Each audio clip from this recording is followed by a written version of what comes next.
안녕하세요. 주식심화론 권미란입니다. 워렌 버핏 버크셔 해서웨이 회장의 이 전 세계 부호 순위 5위에서 6위로 한 계단 내려섰습니다.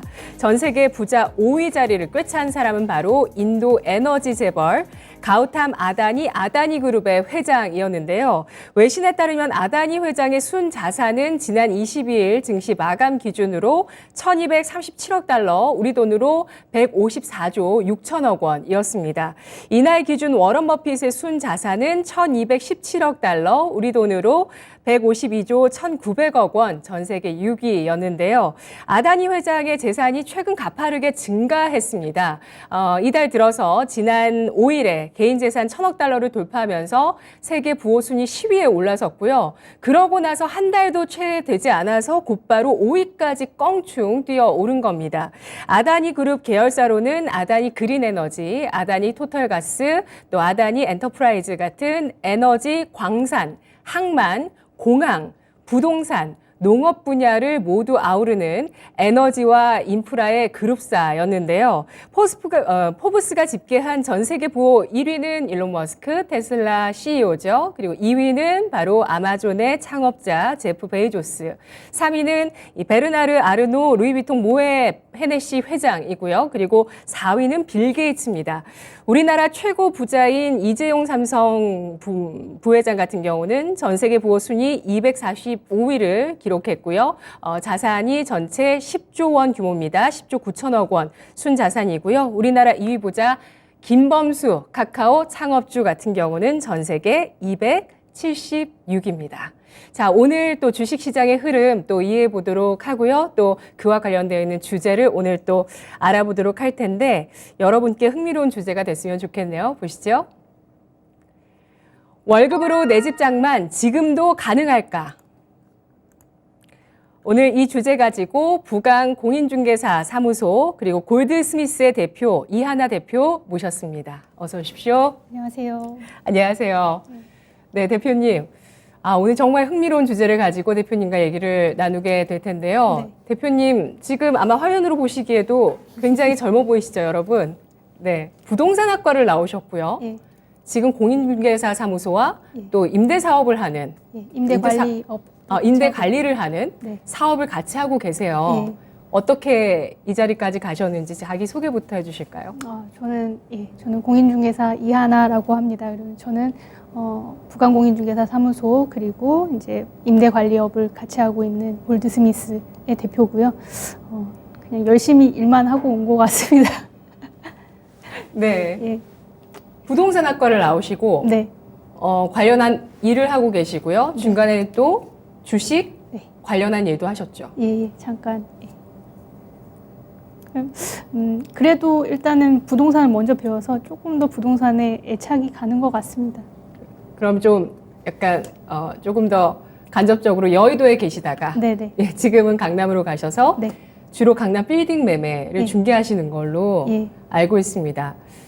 제가 이분의 논리를 우연하게 접하고 그래서 한번 모셨고요. 예. 그리고 그러면서 이분의 논리가 담긴 그 내용이 있는 책을 제가 완독을 했는데 감사합니다. 굉장히 흥미로웠습니다. 그래서 이에 대해서 한번 좀 얘기를 해볼까 하는데요. 네.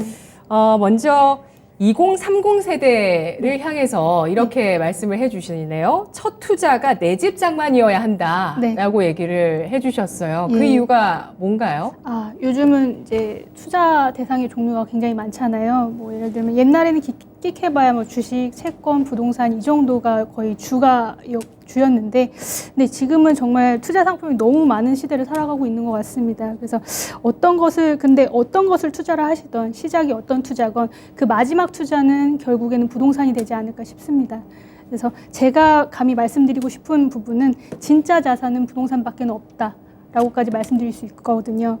그래서 부동산 외에 수많은 자산들이 있지만 다 인간들이 만든 자산들이에요. 예를 들면 뭐 주식이든 채권이든 뭐 달러든 비트코인 다 인간이 만든 자산입니다.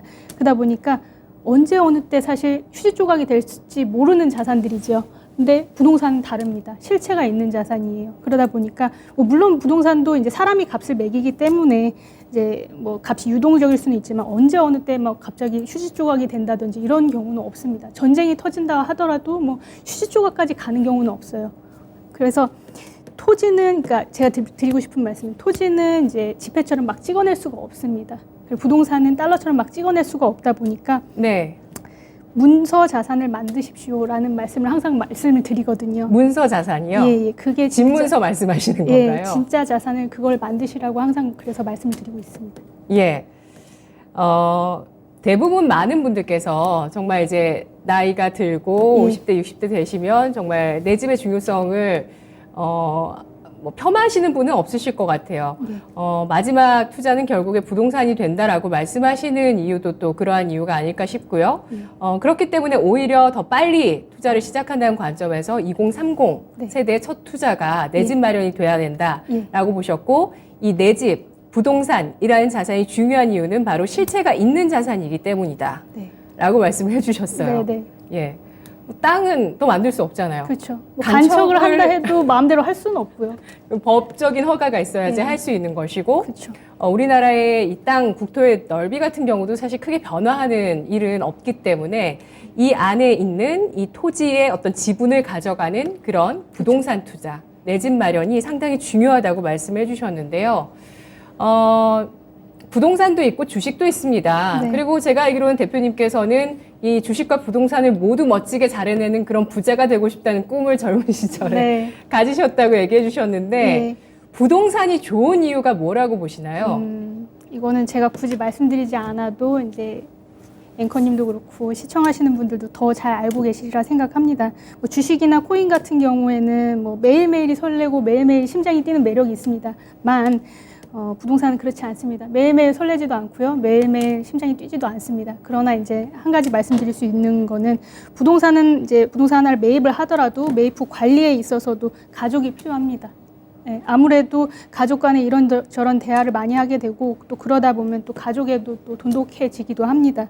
그리고 또 매달 작게나마 이제 수익이 생긴다는 것은 상당히 기쁜 일이죠. 그리고 뭐 황금성은 좀 느리다고는 해도 그만큼 안전자산이라는 부분이 상당히 메리트가 있고 삶의 큰 버팀목이 되어줍니다. 든든합니다. 네. 이건 뭐 사본 사람만이 알 수 있는 네. 건가요? 예. 내 집 마련을 하면 그때부터 그 느끼는 든든함은 네. 정말 그 안정감은 굉장히 큽니다. 사실 뭐 결혼을 해도 네. 그런 면이 있거든요. 결혼을 해도 이제 내 남편이 생기고 가족이 생기면 굉장히 든든하고 안정감이 있잖아요. 내 집 마련 역시도 마찬가지입니다. 내가 살 곳이 생긴다는 것, 예. 떠나지 않고 그냥 쭉 죽을 때까지 네. 살아도 되는 그런 공간이 생긴다는 것의 안정감, 그리고 다른 자산보다 재미는 없지만 안정성이 크다는 게 큰 매력이다라는 걸 요즘 장을 또 호흡하시고 체험하신 분들은 그래, 그럴 수 있지. 주식은 진짜 네. 좀 하루하루 힘들다라고 생각하실 거예요. 대표님께서 요즘 주식 안 보시죠? 요즘은 안 보고 있어요. 요즘 하루 오르고 하루 내리거든요. 예, 예. 매일 올랐다 내렸다 올랐다 내렸다. 그러면서 변동성이 커지는 그게 요즘 장입니다. 그리고 또 이제 내 집 마련을 하고 나면은 가족 간에 네. 돈독해지는 게 있다고 말씀을 해주셨는데, 네. 이건 뭔가요? 아무래도 이제 집을 사든 뭐 상가를 사든 조그만 걸 이제 사면은 이제 가족끼리 이런 건 어떻게 하면 좋을까? 다음에 임대 놓을 때는 어떻게 하면 좋을까? 임대차 이번에는 작전을 짜는 거군요. 작전이라면 거창하지만 예. 뭐 다음엔 임대료를 조금 너무 많이 받아서 조금 낮게 받는 건 어떨까? 내지는 이번에는 시세가 많이 올랐으니까 올려서 받는 건 어떨까? 이런 그런 얘기들도 많이 하고, 내가 이번에 임대차 그 계약서 쓰러 부동산 가야 되는데 내가 도저히 시간이 안 돼. 대신 가줄 수 있니? 이런 식으로 서로 가족 간에 이렇게 팀워크를 발휘하기도 하고요. 그런 네. 일들이 있습니다. 그러면서 가족 간에 돈독해지는 예. 그런 또 역할을 하게 되는군요. 네, 오늘의 주제가 월급으로 내 집 마련입니다. 네. 사실 이 명제가 굉장히 핫한 주제예요. 그렇죠? 요즘도 핫한가요? 늘 핫하죠. 그런가요? 예, 지금도 검색을 해보시면 그런 얘기들이 나옵니다. 뭐 내 월급으로 내 집 마련하기가 하늘의 별 따기다. 그리고 내 월급으로 내 집 장만을 할 수 있을까? 내 월급을 하나도 안 쓰고 모았을 때 10년 혹은 20년을 그대로 모아야 예. 뭐 어느 지역에 집을 살 수 있다. 아. 이런 식의 기사들이 계속해서 나오고 있거든요. 네. 그런데 연봉 2천만 원 미만의 직장인도 집을 살 수 있는 방법이 있다고요? 네, 제가 드리고 싶은 말씀은 일단 소액 매물을 파십시오. 뭐 괜히 30억, 40억, 50억 매도하란 말씀이세요? 매입. 매입이요. 예, 예. 예. 그러니까 소액 매물을 파시라는, 그러니까 그러니까 열심히 파고들라는. 네, 파고들라는 말씀이고요. 예. 괜히 막 30억, 40억, 50억짜리 그런 아파트 보면서 절망하시지 마시고 아예 소액 매물을 좀 집중해서 예, 사시는 쪽으로 좀 권해드리고 싶고요. 첫째 이제 은행 가서 이제 그렇게 하기 위해서는 이제 자기 신용으로 얼마 정도 대출이 나오는지 좀 확인할 필요가 있습니다. 그게 1번이군요. 그게 1번입니다. 네. 예, 예. 가셔서 은행 이제 대북에 가셔서 내가 내 이제 주민번호 그러니까 신분증 주면서 내가 한 얼마 정도 내 신용으로 얼마 정도를 대출할 수 있는 사람인지 그거 먼저 확인하시는 게 제일 1번이고요. 그리고 내가 마음에 드는 이제 매물이 있다면 그 매물지 주소를 이제 적어가서 은행 대부계에서 내가 이런 매물을 사고 싶은데 한 얼마 정도까지 융자해 주실 수 있겠습니까?를 확인해 보셔야 되세요. 그러면 답이 나옵니다. 내가 이걸 트라이 해볼 수 있는 매물이다, 아니다. 거기서 좀 판단을 하는 거거든요. 그리고 이제 마음을 먹으셨다면 반드시 지르셔야 됩니다. 지르는 걸 못해서 용기가 없어서 집 못 사시는 분들이 더 많으시거든요.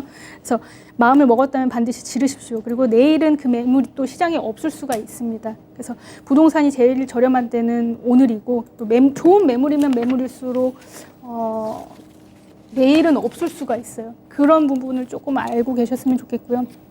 지금도 그런 분위기인가요? 그런 분위기예요. 강남은 그런 분위기예요. 강남은 엄청날 것 같아요, 지금. 네, 그렇죠. 그러니까 제가 소액 어제도 매물은 오프닝으로 말씀드렸는데 강남 부동산은 안전자산 개념이 크다 보니까 요즘 좀 불안하잖아요. 금리도 올라가고 하다 보니까 오히려 더 그리고 정책이 또 바뀌는 시기다 맞아요. 보니까 오히려 똘똘한 네.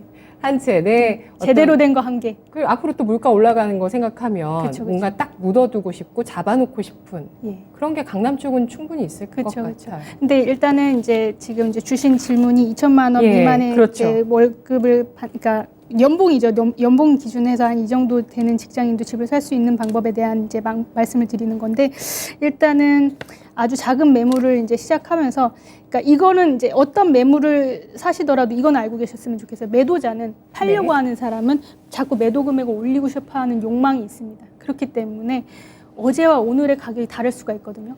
어제는 얼마라고 했는데 오늘은 엄청 오른 가격이야. 이럴 수가 있어요. 그래서 가장 먼저 빨리 선점하시는 분이 좀 유리하지 않을까 그런 생각이 듭니다.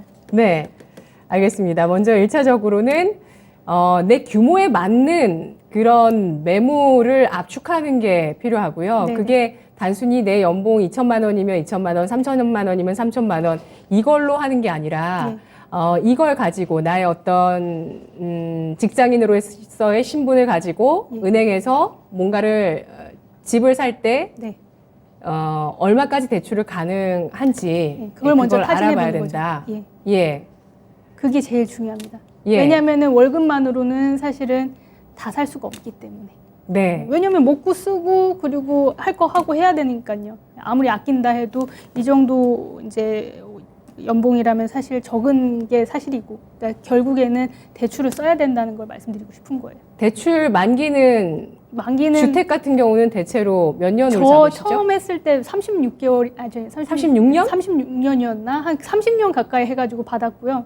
그리고 제가 첫 집 샀을 때, 그러고서 이제 전세 나서 이제 다 갚아버리고 그랬었죠. 네. 그 얘기도 잠깐 해볼게요. 예. 예, 대표님께서 월급으로 내 집 마련이 가능하다는 걸 예. 실행으로 보여주셨어요. 이건 지문에는 없는데 그 예. 얘기도 잠깐 해주세요. 예. 그러니까 제일 첫 집을 마련했던 나이가 몇 살 때셨어요? 그때가 정확히 기억이 안 나요. 근데 20 몇 살이었어요. 한 27, 8, 9 이쯤이지 않았나? 27세인 것 같아요. 그 제가 정도, 책에서 그 그 정도인 것 숫자를 같아요. 본 기억이 있고요. 예. 그때 내 집 마련을 제일 처음 하셨고 예. 그 다음 연이어서 사셨죠? 예. 그쵸. 뭘 사셨죠? 저는 사실 이제 맨 처음에는 이제 주택을 이제 살려 했는데 제 명의로는 못 사고 그때 너무 바빠가지고 동생 보내가지고 동생 명의로 결국엔 샀고 그 다음에 이제 제 명의로 샀던 거는 이제 상가였죠. 그때 이제 경매로 받았던 게 5천만 원이 안 됐었던 걸로 기억을 해요. 그래가지고 낙찰가가요? 낙찰가가. 그래가지고 그거 받고 그 다음에 근데 그 위치가 서울 쪽이었어요. 신월동 쪽. 몇 년도였죠, 그게? 지금 잘 기억이 안 나는데 10년까지는 안 되고요. 그래도 한 7, 8년 되나? 그 정도 되는 것 같습니다. 네. 그렇게 상가를 하고, 사시고. 그리고 이제 조그마한 다세대 빌라를 제 명의로 또 사고 그렇게 이제 시작을 하면서 그렇게 시작했던 것 같아요. 네. 그래서 고민만 한 게 아니라 네. 어떤 계기를 가지고 어떤 계기로 혹시 내 집 계기요? 마련을 하게 되셨나요? 그 직장 생활이 재미가 없었어요. 솔직하게 말해서. 그래서 나는 이렇게 그렇게 재미없게 계속 살아야 되나라고 하다가 이제 그래도 전공이 또 부동산 학이고 집이나 사보자. 그리고 그때 당시 이제 박근혜 정권이었거든요. 융자를 잘해줄 때였어요. 그래서 네네네. 좀 질러보자. 배운 것도 있고 하니까 또 아는 것도 있고 또 그래서 그렇게 시작을 했던 것 같아요. 네, 그렇습니다. 정책 환경도 뒷받침이 돼줬고요. 예, 융자가 잘 나오는 환경이었다라고 네네. 말씀을 해주셨고, 그리고 부동산에 워낙 이제 뭐 전공까지 하다 보니까 어릴 때부터 관심을 가지게 됐기 때문에 예, 예, 그걸 배경으로 해서 어느 순간 지르는 예, 그 상황까지 나올 수 있었던 것 같습니다. 진짜 그 질렀다는 말이 제일 적합한 것 같아요. 생각만 많아서는 절대 예. 살 수가 없어요. 아무리 많은 걸 알고 있고 공부 많이 하시는 분들 요즘 다 많잖아요. 부동산 맞아요. 공부 다들 열공이시고 하는데 결국 지르는 거 생각이 너무 많아서 지르는 걸 못 하시는 분들이 많거든요. 주식은 잘못 지르면 정말 망하는 경우가 많거든요. 그렇죠. 부동산은 어떤가요? 그래도 중타 이상은 갑니다. 아무리 망한다고 해도 버티면 그래도 시기는 오고요. 그리고 그렇게 망할 일은 없어요. 왜냐하면 기본적으로 어떤 건물을 사든 빌딩을 사든 뭐 조그마한 초가집을 사든 사실은 내가 사는 건 저 콘크리트를 사는 것 같아 보여도 사실은 그 땅에 대한 지분, 땅을 사는 거거든요. 그렇죠. 땅은 기본적으로 뭐 마음대로 뭐 인간이 찍어낼 수 있는 문건이 아니다 보니까 어느 정도는 그래도 아무리 떨어진다 해도 자기 값을 가지고 있는 상품이에요. 그러다 보니까 중타 이상은 간다. 그렇게 말씀드릴 수 있을 것 같아요. 네, 그렇습니다. 그래서 이 내 집 마련 생각이 많다 보면 사실 굉장히 어렵지만 네네. 이런 것들을 뛰어넘는 실행력이 있을 때 비로소 내 것이 될 수 있다는 걸 알 수 있는 것 같고요. 하지만 그렇다고 무작정 할 수는 없는 것이고 이런 계획들이 다 필요합니다. 그러한 계획들에서 먼저 1순위로 레버리지가 내가 어느 정도까지 될 수 있는지 은행을 찾아가서 대출 실행에 대해서 내 정도 연봉이고 내 정도 어떤 자산이면 얼마까지 대출이 가능한가요? 라는 그런 질의를 통해서 내가 좀 최대한 돈을 끌어모았을 때 영끌이라고 하죠. 그렇죠. 예, 그걸 할 때 얼마까지 규모의 상품을 내가 살 수 있는 것인지에 대해서 판단이 가능합니다. 정말 인생 최대 쇼핑이라고 불리는 게 바로 내 집 마련인데요. 그런데 자가가 아니라면 월세에 살아야 한다라고 말씀하시거든요. 월세에 살아야 하는 이유가 뭘까요? 당연합니다. 월세 아끼려고 지금 전세를 살게 되면 돈이 묶입니다. 그러면 그거군요. 네. 가뜩이나 뭐 자본이 많지 않을 텐데 많지 않은 자본이 또 전세금에 다 묶여 있다 보면은 당장 월세 나갈 돈은 이제 아낄 수 있겠지만 투자에 나설 수 있는 현금이 없어져 버립니다. 그러면 뭐 아무리 대출을 내가 받는다고 해도 내 현금이 어느 정도는 있어야 되거든요. 그래야 뭐 투자를 시작해 볼 수가 있는데 그럴 수가 없으니까. 그러니까 요약하자면 전세 제도가 좋은 사람은 재테크에 욕심이 없는 사람, 딱 그 사람에게만 좋습니다.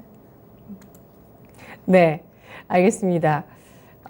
내 집 마련을 하고, 내 어떤 땅의 지분, 내가 살 그 보금자리를 마련하기 위해서는 융통할 수 있는 자금이 중요하다는 걸 그렇죠. 여기서도 좀 알 수 있는 것 같아요. 그래서 전세보다는 월세 사는 게 더 유리하다라고 말씀을 해주셨는데요.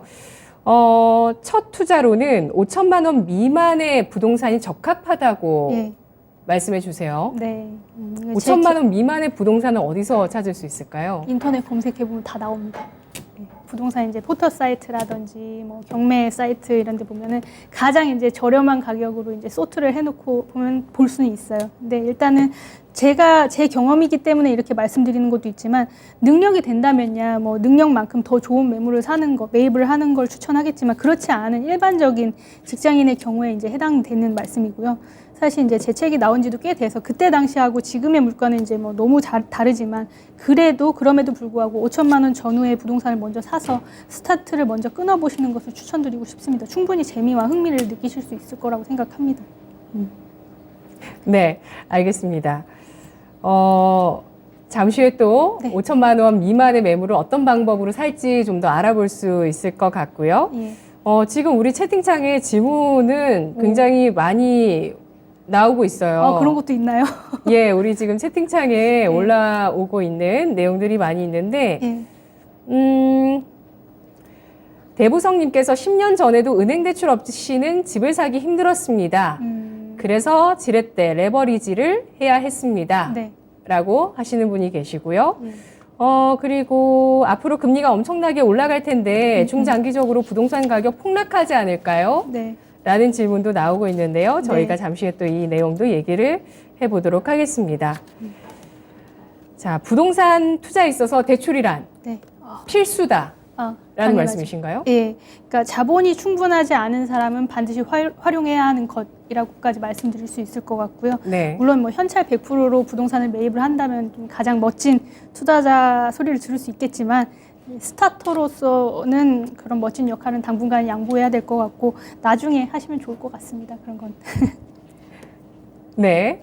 어떤 걸 나중에 한다고요? 나중에 이제 현금으로 네. 부동산을 사는 거. 왜냐하면 융자는 써도 이제 내 명의로 이제 뭔가를 사는 데 있어 분명 도움은 됩니다. 근데 융자를 쓰면 그만큼 은행에다 갖다 바쳐야 되거든요. 그렇죠. 월세를 받아서 그거에서 나와 또 은행이 나눠야 되잖아요. 은행한테 또 이자를 줘야 되니까 감사하지만 또 이제 감사한 만큼 은행에 드려야 되니까 조금 재미가 덜합니다. 근데 100% 내가 그 매물을 사면 내 돈 100%로 사면 조금 그게 더 재미가 확실히 있는 것 같아요.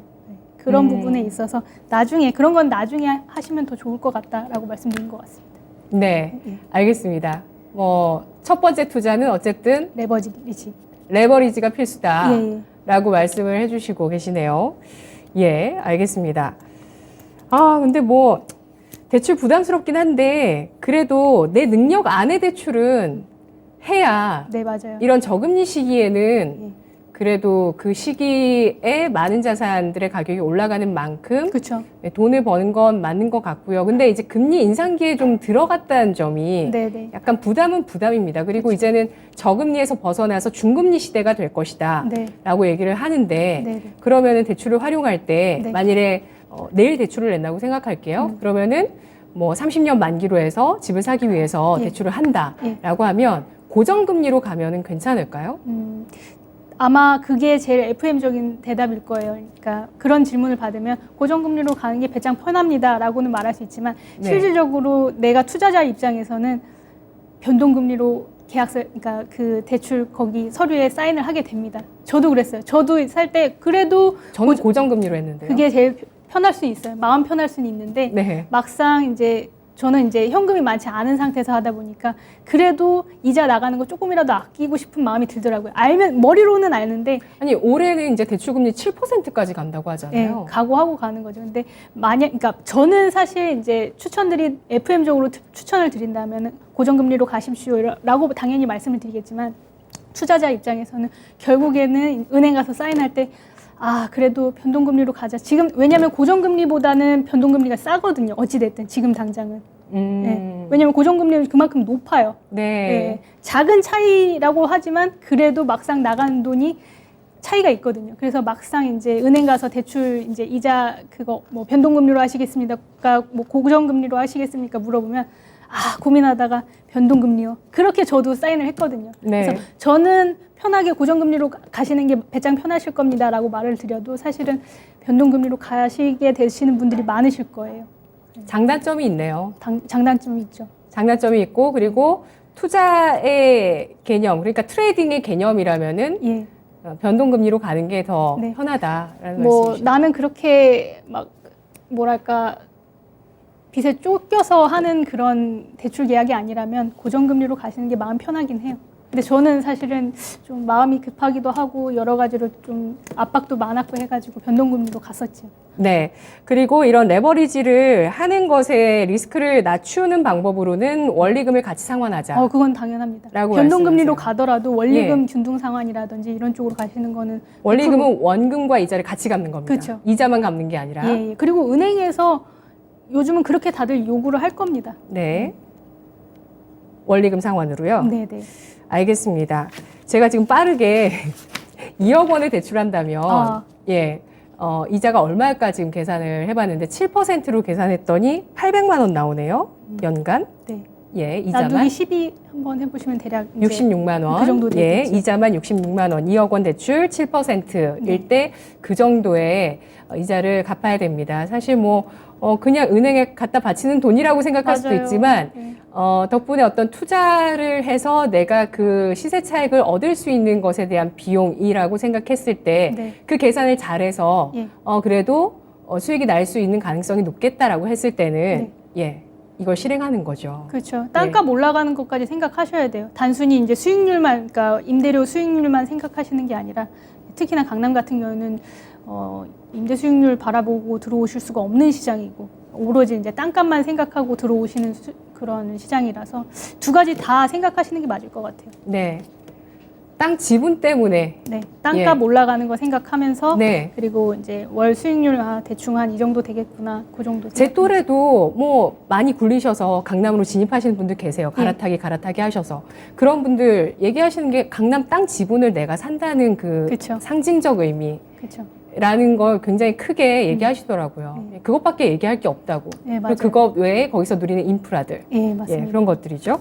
월급쟁이가 건물주가 되기 유리한 점이 있다고요? 예, 뭐 일반적인 직장인의 경우 이제 자본은 절대 충분할 수가 없을 거예요. 자본은 충분하지 않겠지만 대출을 끌어올 수 있는 능력은 확실히 있기 때문에 부동산 매입을 시작해 볼 수 있는 그런 좋은 조건이라고 말씀드릴 수 있을 것 같습니다. 그리고 대부분 이제 건물주 분들도 처음 그런 식으로 이제 시작을 하셨기 때문에 지금의 건물주가 되신 거고요. 대출을 안 쓰고 건물주 되신 분들은 사실 많지가 않더라고요. 그래서 아주 사업소득이 많지 않은 이상 다들 대출을 쓰고 그렇게 시작해가지고 예, 지금 건물주가 됐기 때문에 충분히 희망이 있다라고 말씀드릴 수 있을 것 같습니다. 네. 알겠습니다. 자, 월급쟁이가 건물주가 되게 유리한 점이 분명히 있습니다. 예, 대출을 받을 수 있는 자격. 이것 때문에 제 주변에도 실제 사례가 있어요. 20대 젊은 여자분이신데 같은 직종이에요. 저희 직종인데 게임 쪽의 채널의 아나운서인데 그 친구가 정규직 되자마자 집을 샀다고 얘기를 해서 정말 천재라고 제가 멋지다. 네, 얘기를 했는데 예, 서울 근처 지역을 그 친구는 또 그 당시 매수를 했던 게 기억이 나네요. 알겠습니다. 주식과 부동산의 가장 큰 차이점은 환금성입니다. 환급이라고 쓰셨는데 환금을 말씀하시는 것 같아요. 환금성입니다. 코스닥님께서 말씀해 주셨는데요. 맞습니다. 부동산 투자는 그게 리스크죠. 또 돈이 거기에 묶이니까. 네. 그렇죠? 하지만 우리가 소액으로 정말 내 첫 투자로 할 수 있는 그런 것들이 있다라는 것을 확인을 해봤고요. 제가 금액으로 말씀을 드려서 5천만 원 미만 매물이라고 말씀드렸지만 대표님께서 책에서는 B급 부동산이라고 얘기하셨어요. 네네. 그때 제가 그 정의가 뭐죠? B급 부동산의 정의는? A급은 누구나 그래 그거라면 그렇지 이렇게 끄덕끄덕 할 수 있는 게 A급이라고 말씀드릴 수 있을 거고 B급은 노른자요. 그렇죠. 예. B급은 그것까지는 아닌 약간 갸우뚱하는데 그래도 내가 한번 트라이 해볼 수 있는 그 정도. 그러니까 제가 그때 당시 생각한 B급은 그러니까 다세대나 그런 조그만 그런 소형 매물들 아주 뭐 잘 나가는 뭐 하이엔드는 감히 꿈도 꿔볼 수도 없었고 첫 그런- 집이 서울은 아니셨죠? 첫 인천이었죠. 집 인천이라고 인천. 하죠. 예. 그래서 작은 매물도 해서 그렇게 진행을 했던 것 같아요. 알겠습니다. 첫 번째 주제 알아봤고요. 이어서 두 번째 주제 넘어가겠습니다. 주식심화론 오늘 부동산 이야기 하고 있는데요. 두 번째 주제 신정부 부동산 대출 정책 대응 전략은 부동산 정책이 아니라 대출 정책이라고 제목을 잡아봤습니다. 우선 윤석열 정부의 부동산 공약부터 분석을 해볼게요. 일단은 문 정권 때 전 국민이 알 수 있었던 가장 큰 확실한 사실 중 하나가 부동산 시장 규제가 답이 될 수 없다, 능사가 될 수 없다라는 점이었고 또 이를 가장 잘 인식하고 있었던 것이 야당 캠프였고 부동산 심판론을 앞세워 정권 교체를 해냈습니다. 그렇기 때문에 어찌됐든 대출을 많이 열어줄 것입니다. 그리고 공급에 방점을 두고 있기 때문에 재건축 시장도 지금 뭐 말이 많은데 결국에는 숨통이 트일 것입니다. 그리고 또 지난 정권 때 움직이지 못했던 분들, 스텝이 꼬이셨던 분들, 트라이 해볼 수 있는 큰 장이 열렸다라고까지 말씀드릴 수 있을 것 같고요.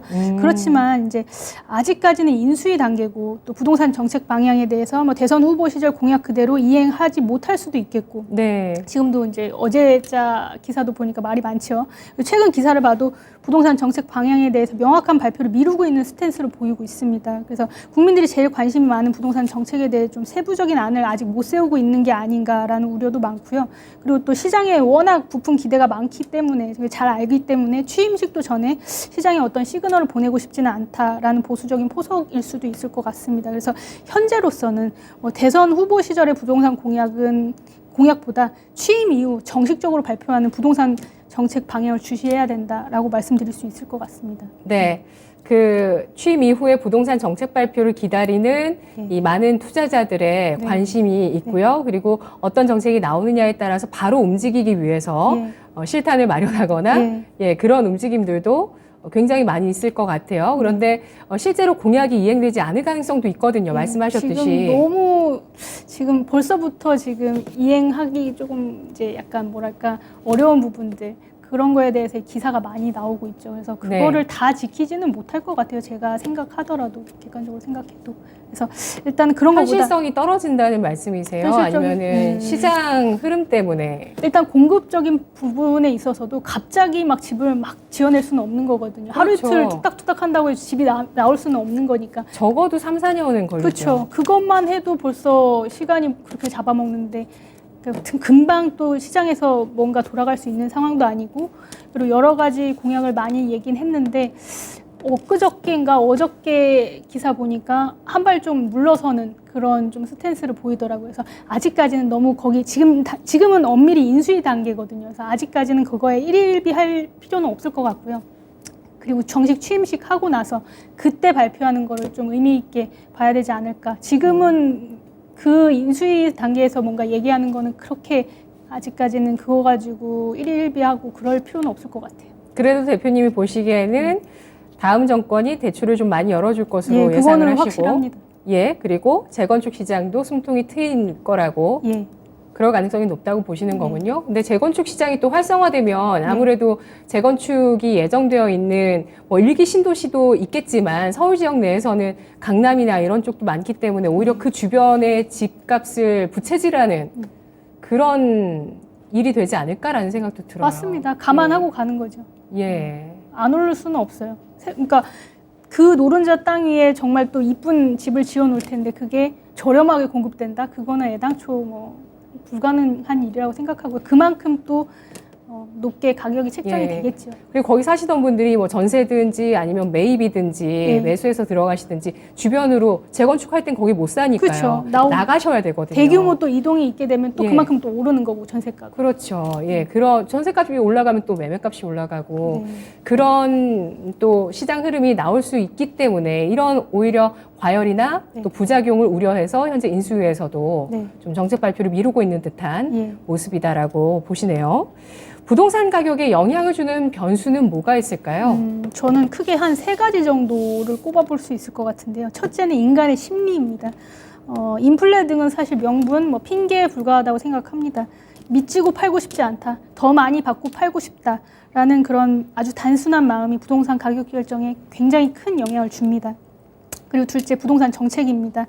부동산 정책을 주관하는 경제 관료의 이제 어떤 스탠스가 최종적으로 어디를 향하고 있는지 그게 굉장히 중요합니다. 그리고 셋째, 미 연준의 금리 발표입니다. 아무래도 금리 상승 압박이 있다 보니 여론이 좀 흉흉합니다. 시장도 지금 많이 술렁이고 있고요. 부동산 뉴스 댓글들 보면은 저도 보니까 이제 부동산 시장 폭락한다부터 신나가지고 다들 막 얘기가 많더라고요. 근데 어찌됐든 저는 이 3가지가 가장 큰 변수라고 생각을 합니다. 네. 알겠습니다. 첫 번째로 심리를 꼽아주셨어요. 아까 부동산 사고 팔 때의 심리도 말씀해 주셨는데 아마 지금 부동산 시장이 어떤 흐름인가는 직접 이렇게 부동산에 문의만 해봐도 사실 좀 체감을 하실 수 있을 거고요. 진짜 시장이 좋을 때는 하루 만에 사람 마음이 뒤바뀌고 안 좋을 때는 또 그냥 좀 사줬으면 좋겠다, 사가세요 하면서 급매가 또 나오기도 하고 심리의 영향도 굉장히 큽니다. 그런데 이하나 대표님은 금리 인상기에 집을 사야 된다고 보세요. 이유가 뭘까요? 일단 대한민국 부동산 시장 큰 틀에서 보면은 금리가 높으면 높은 대로, 금리가 낮으면 낮은 대로 항상 올라왔습니다. 그리고 이제는 이제 깨달을 때도 됐다고 저는 생각을 하거든요. 금리하고 부동산 시장은 반비례 관계가 꼭은 아니다. 네.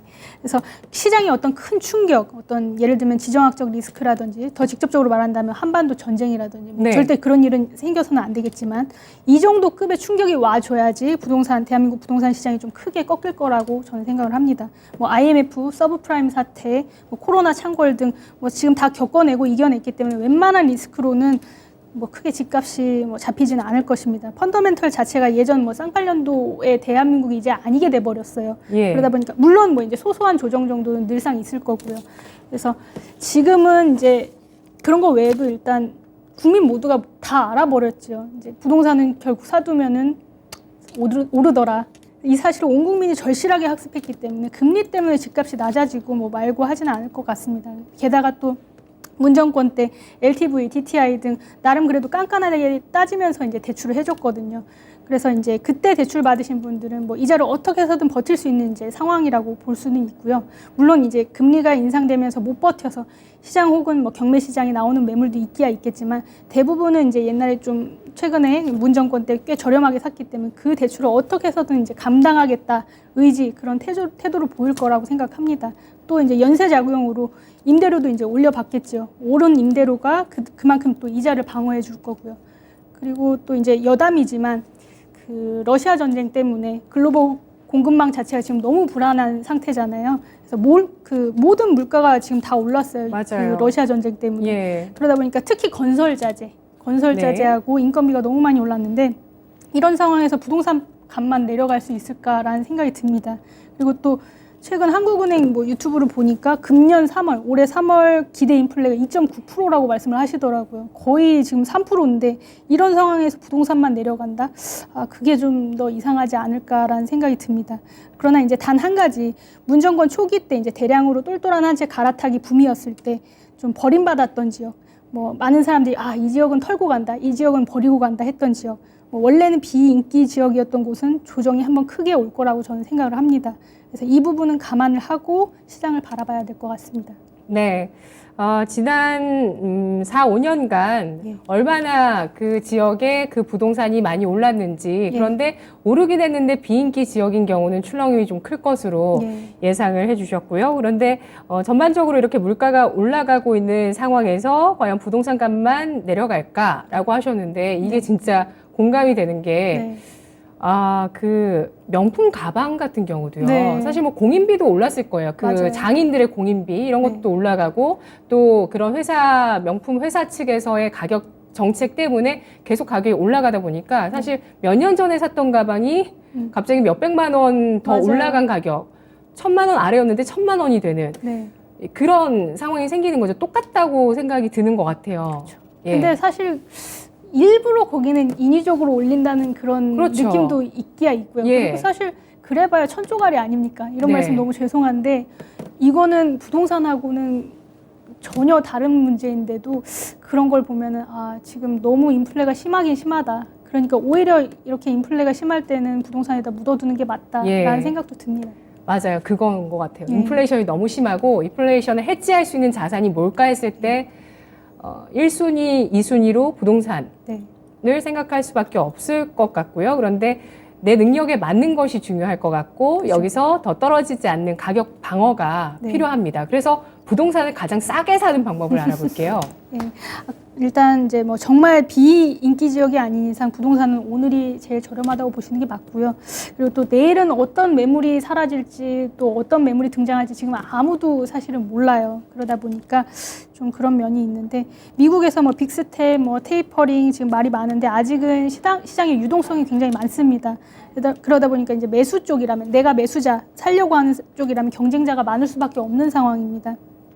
시중에 이제 돈이 너무 많이 돌아다니다 보니까 그래서 지역마다 차이는 있을 수 있겠지만 강남 같은 경우에는 금매나 경매는 아예 크게 기대하지 않는 것이 좋을 것 같습니다. 제가 판단하기로는 그렇고요. 내부 거래 아닌 이상 지금 뭔가를 엄청 싸게 산다 그런 거는 아예 기대를 안 하시는 게 맞고 용산도 경매 가격보다 원래 가격을 뭐라고 하죠?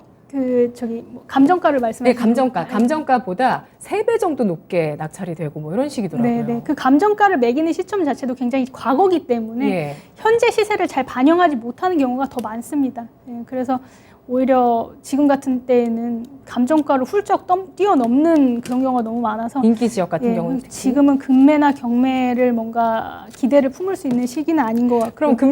그러면 인기 지역 피하고 비인기 지역 피하고 그럼 아니요, 어디를- 인기 지역을 피하면 안 됩니다. 인기 지역은 아니 항상 돈이 모자라잖아요. 자기 수준에 맞는 데만 이제 집중해서 그 범위 내에서 인기 지역을 찾는 그쵸, 거군요. 그쵸. 아. 예. 비인기 지역을 하시면 안 되시죠.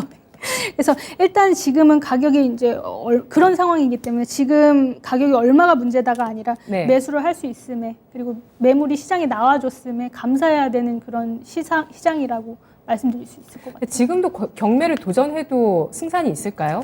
사면야 살 수 있죠. 네. 사면야 살 수 있는데 싸게 샀다 그런 거는 조금 그냥 이제 제값에 샀다 정도. 그래도 최대한 싸게 사는 건 금매, 경매, 공매. 요즘은 그렇게 싸게 사기가 힘드실 거예요. 네. 그냥 제값에 샀다 내지는 그보다 시세보다 이제 좀 더 주고 샀다. 그렇게 생각하시는 게 마음 편하실 거예요. 지금은 제가 방금도 말씀드렸지만 가격이 얼마다가 문제가 아니라 시장에 그 매물이 나와줬다는 걸 감사해야 되는 상황이에요. 매물도 잘 안 나오려고요. 특히나 강남 같은 경우에는. 네. 나왔다가 들어가는 예도 많고. 그렇습니다. 네. 자, 한국의 집값이 버블일까에 대해서 네. 판단해 보겠습니다. 대표님 생각은 어떠세요? 사실 버블이야 뭐 지나가 봐야 알죠. 네, 지나가 봐야 아는데 그리고 이제 버블이었다라고 표현이 나올 정도 같으면은 경제에 큰 위기가 한번 훑고 지나간 직후일 것 같습니다. 그리고 게다가 대규모 투매, 그러니까 미치고 막 던지는 그런 사람들이 엄청 많아져야 버블이 터졌다라고 네. 말씀드릴 수 있을 것 같은데 예. 그렇다면 과연 미치고 파는 사람들이 언제 많아질지 그거를 좀 예측해 보는 게 중요할 것 같습니다. 그러나 현재로서는 큰 흐름에서 봤을 때 이런 미치고 파는 대규모 투매가 당분간은 없을 것 같습니다.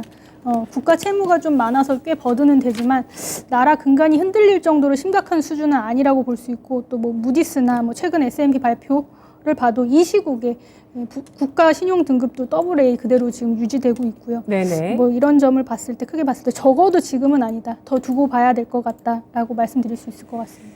알겠습니다. 버블 지표 주식 시장에서는 뭐 PER, 뭐 PBR 이런 걸 보지만 주택 시장에서는 PIR이라고 있습니다. 가계 소득 대비 네네. 주택 가격 비율인데요. 우리나라 같은 경우는 현재 뭐 6배, 8배 뭐 이런 식으로 나오고 있어요. 지역별로 조금씩 다르지만. 예. 근데 미국 같은 경우는 현재 2005년 이후에 고점을 기록하면서 지난해 6월에 4.18배가 나왔고요. 미국 지역. 그때가 2005년 이후에 최고점이었습니다. 그리고 지금도 4배 넘게 거래가 되고 있는 상황인데 네. 금리가 인상되다 보니까 아무래도 주택가격이 좀 둔화될 거다 이런 전망은 나오고 있고요. 네. 그리고 또 미국 내에서도 그래도 침체로 가지는 않을 것이다 라면서 뭐 이런 뭐 공급 부족 상황이라든지 예. 또 뭐 금리 연체율 이런 것들을 보면서 그래도 여기서 주택 가격이 침체로 가지는 않는다라고 미국 내에서도 좀 이야기는 나오고 있습니다. 둔화는 될 것이다 이렇게 예상이 나오는데요. 2030 세대들이 자기 개발을 위해서 연봉을 높이기 위해서 뭐 영어 공부를 한다든지 뭐 회화 공부를 한다든지 많은 또 투입을 합니다. 투자를 하는데 그것보다 부동산 공부를 하는 게 가장 좋을 것이다라고 보시고 5060 세대도 퇴직 전에는 꼭 부동산 공부를 하시라고 권하신다고요? 네, 맞습니다.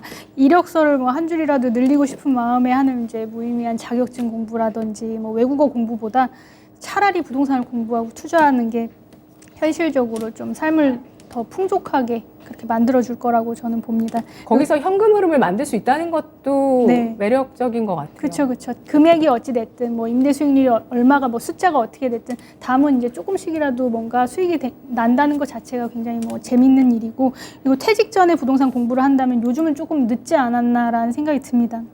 요즘 MZ 세대들만 봐도 지금 벌써부터 부동산 열공이더라고요. 그래서 그런 거 봤을 때 개인적으로 뭐 제 연재 글들 읽으시는 분들 연령대를 봐도 10대, 20대 분들이 꾸준하게 있으시더라고요. 그런 걸 보면은 MZ세대에 좀 자극을 많이 느끼셨으면 좋겠다라는 생각이 들고 퇴직 전이 아니라 미리미리 지금부터 오늘부터 좀 공부를 하시는 게 좋지 않을까라는 생각이 듭니다. 네, 저금리를 기반으로 뭐 작년까지 굉장히 부동산 시장이 또 호황을 보였는데요. 그러면서 진짜 참여하지 않던 세대들까지 부동산 시장에 참여를 하고 있는 건 사실입니다. 이걸 좀 위험하게 보는 언론 기사도 나오는 건 또 사실이고요. 예.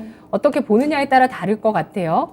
그런데 30대 혹은 20대까지 그리고 증여를 해서라도 이런 부동산 시장에 참여시키고 싶은 부모의 마음과 또 꼭 참여를 해야 되겠다. 약간 지금 안 사면 못 살 것 같아. 대출이 안 나오니까. 이런 마음으로 사셨던 분들까지 지금 가세한 부동산 시장인데요. 자, 그래도 지금도 역시 내 월급만으로도 집을 살 수 있다고 보고 계시고 월급만으로라기보다 월급에 이제 끌어올 수 있는 대출까지 생각해서 예, 살 수 예. 있다. 그렇죠. 예. 그래도 그거 아까 규모 5천만 원이면 사실 네네. 금방 갚을 수도 있어요. 그쵸. 예, 연봉 2천만 원이더라도 네. 5천만 원이면 몇 전세 년 안에 놓고 갚을 수도 있습니다. 네. 저도 사실 엔잡 조금- 뛰면서 맞습니다. 엔잡 팀에 그러면 금방이죠. 금방 갚을 수도 있습니다. 5천만 원짜리 매물 네. 사는 거는요. 근데 뭐 어쨌든 이제 뭐 안 좋은 걸 사면 안 되겠죠. 그쵸, 진짜 그쵸. 괜찮은 걸 잘 골라서 사야 되는 건데 그래서 질문 드릴게요. 유망 지역은 어딜까요? 지역. 이 질문은 제가 역으로 좀 질문을 드리고 싶어요. 가장 갖고 싶은 부동산이 있다면 그 부동산의 위치는 어디일까요? 대략. 내가 좋아하는 동네. 네, 그렇죠. 네. 가봤더니 아 여기 살고 싶다 하는 그런 동네. 그것도 너무 좋지만 많은 네. 사람들이 가지고 싶어하는 지역, 그 지역이 제1 유망 지역이라고 보시면 되십니다. 너무 비싸잖아요. 네, 근데 이제 잘 골라내야죠. 그리고 이제 추가적으로 말씀드리자면 윤 당선인이 취임 이후 발표하는 이제 부동산 정책 방향의 디테일을 듣고선 유망 지역 리스트를 좀 재정비하시는 걸 추천드리고 싶습니다. 취임 이후입니다. 지금은 아직 인수위 단계에서 뭐 지금 하는 발표보다 취임 이후 발표가 좀 의미가 있을 거예요. 그것까지 이제 한번 확인을 하고 재정비를 하시면 좋을 것 같습니다. 네. 혹시 대표님께서 지금 좀 관심 있게 보시는 쪽 있으세요? 저는 사실 이제 강남 서초권을 많이 보다 보니까 거기에 좀 더 메리트를 느끼고 있죠. 예. 강남 얘기 그만하라고 강남 하시는 분들 계십니다. 네. 강남 말고 제가 그래도 지금 좀 이 말씀을 드릴까 말까 한 부분이 있었는데 아무래도 이제 정권이 바뀌었기 때문에 좀 대북 관련해 가지고 뭐 아신들 파주라든지 뭐 그런 파주 보러 다니는 사람 있더라고요. 제 네. 주변에도. 지금 아마 네. 이번 정권 때 조금 그래도 줍줍할 수 있지 않을까. 관계가 좀 나빠지지 않을까요? 그러니까 싸게 살 수 있는 거죠. 이런 말씀 위험한 거 아니에요? 예, 알겠습니다. 예. 자, 오늘 월급으로 내 집 장만하기에 대해서 알아봤습니다. 레버리지는 필수지만 그래도 아직은 금리가 높지는 않기 때문에 이 레버리지를 활용해서 과연 아직 좀 어린 나이지만 내 집 장만할 수 있을까? 내가 나중에 결혼할 때쯤 되면 내 집 장만하기 너무 어려울 것 같다라는 좌절감 있으신 분들 계시는데 그러지 마시고 희망을 가지셔야 될 것 같습니다. 그러면서 지금 우리가 할 수 있는 것들이 뭐가 있는지에 대한 공부가 필요할 것 같네요. 오늘 부강 공인중개사 사무소 이하나 대표와 이야기 나눠봤습니다. 고맙습니다. 감사합니다. 네, 지금까지 투자 판단에 도움드릴 수 있는 내용들 알아봤습니다. 다만 주가의 상승과 하락을 보장하지는 않습니다. 자, 이제 마감할 시간이니까요. 토마토TV 계속해서 함께해 주시면서 마감 잘하시고요. 저는 다음 주 이 시간 뵙겠습니다. 고맙습니다.